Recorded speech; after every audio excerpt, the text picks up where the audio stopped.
നമ്മൾ പ്രധാനപ്പെട്ട ഒന്ന് രണ്ട് ഇക്വേഷൻസ് പഠിക്കുകയാണ്. നമ്മൾ പഠിച്ചിട്ടുള്ളതാണ്, 8ാം ക്ലാസ് തൊട്ടേ പഠിച്ചിട്ടുള്ളതാണ്. പക്ഷേ നമ്മൾ ആവർത്തിച്ച് പഠിച്ച് കണ്ടാലുടൻ നമുക്ക് ഉത്തരം കിട്ടത്തക്ക രീതിയിൽ പഠിച്ചു വെക്കുക. a+b² ആദ്യത്തേത്.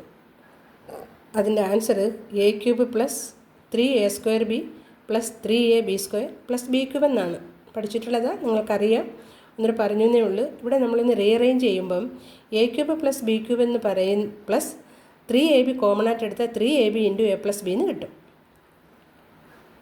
നമുക്കിങ്ങനെ ഒരു ഇക്വേഷൻ തരും. നമുക്ക് a³ + b³ ആപ്ലിക്കേഷൻ വരും. a³ + b³ ഒരു ആപ്ലിക്കേഷൻ വരുമ്പം പെട്ടെന്ന് മനസ്സിൽ ഓടിയെത്തണം.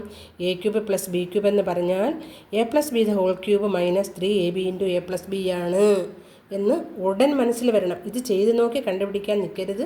a³ + b³ നമുക്കൊരു ആപ്ലിക്കേഷൻ നമ്മൾ അങ്ങോട്ട് പോകുമ്പോൾ ട്രിഗണോമെട്രിക്കകത്തൊക്കെ നമുക്ക് വരും ആപ്ലിക്കേഷൻ. അപ്പോൾ നമുക്ക് ഓടിയെത്തണം മനസ്സിൽ. a³ + b³ എന്ന് പറഞ്ഞാൽ a+b² - 3ab × a+b ആണ്. ഇത് റീഅറേഞ്ച് ചെയ്യുമ്പോൾ കിട്ടുന്നതാണ്. Second equation a-b².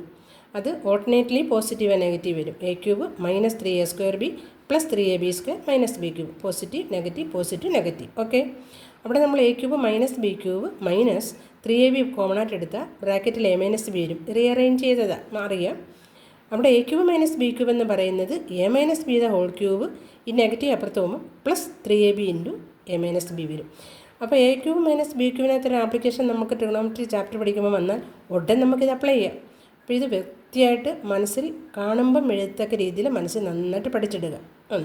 രണ്ടാമത്തേത്, ഇവിടെ സ്ക്വയേഴ്സ് ഞാൻ എഴുതിയിട്ടുണ്ട്. 10 തൊട്ട് 30 വരെയുള്ള സ്ക്വയറുകൾ എഴുതിയിട്ടുണ്ട്. നിങ്ങളപ്പോൾ ചോദിക്കും, ഞങ്ങൾക്ക് അറിഞ്ഞൂടെ? നിങ്ങൾക്കറിയാൻ നന്നായിട്ട്. പക്ഷേ ഇത് ഒന്നുകൂടെ എഴുതി മനസ്സിൽ പഠിച്ചു വെച്ചേക്കാം. 10 വരെയുള്ള നമുക്കറിയാം, 9 വരെയുള്ള നന്നായിട്ട് നമുക്കറിയാം, 1 to 9. പക്ഷേ 10 to 30 വരെ എങ്കിലും നമ്മൾ പഠിച്ച് വെച്ചേക്കണം. 40 വരെ പഠിച്ചാൽ വളരെ നല്ലത്. 30 വരെങ്കിലും പഠിച്ച് വെക്കണം. അതിനൊരു ഉദാഹരണം പറഞ്ഞാൽ, ഈ അടുത്ത സമയത്ത് ഒരു കുട്ടിയെടുത്തൊരു ക്വസ്റ്റ്യൻ നമ്മൾ പഠിപ്പിച്ചപ്പം ക്വാഡ്രാറ്റിക് ഇക്വേഷനകത്താണ് റൂട്ടിനുള്ളിൽ 361 വന്നു. റൂട്ടിനുള്ളിൽ 361 വന്നപ്പം കുട്ടി റൂട്ട് അറിയാൻ വയ്യത്തുണ്ട്, സ്ക്വയർ റൂട്ട് അറിയാൻ വയ്യത്തുണ്ട്, റൂട്ട് 361 ഇട്ട് തന്നെ ചെയ്തിട്ടങ്ങ് പോയി. അപ്പോൾ ക്ലാസ്സിൽ ടീച്ചറും പേപ്പർ നോക്കിയപ്പം അതിൻ്റെ റൂട്ട് കണ്ടുപിടിച്ചിട്ടില്ലല്ലോ. അപ്പോൾ അതിന് മാർക്കില്ല. അപ്പോൾ ചോദിച്ചപ്പം 361 സ്ക്വയർ റൂട്ട് അറിയില്ലായിരുന്നു. അങ്ങനെ ഒരു സ്ക്വയർ റൂട്ട് ഇതിനെ കാണില്ലെന്ന് വിചാരിച്ചു.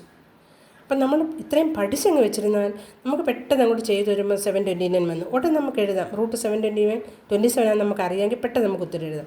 അതുപോലെ 841 വന്നു, പെട്ടെന്ന് നമുക്ക് ഉത്തരം എഴുതാം 29 ആണെന്ന്.